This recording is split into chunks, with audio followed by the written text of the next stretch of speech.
We're going to review how to use your lamp in manual mode.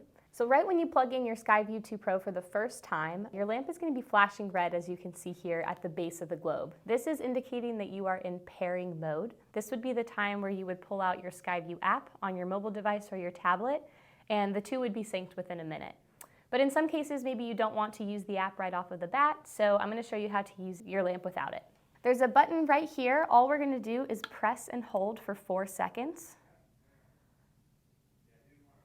Your lamp is going to transition directly into daytime mode.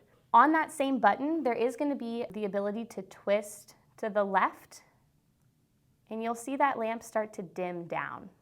So we can decrease the brightness by twisting the dial to the left. Same idea, twist it to the right, and it's going to increase that brightness. So looking here, we're in daytime mode. At the end of the day, you'll want to transition into evening mode. Same thing, press and hold that button for about 4 seconds.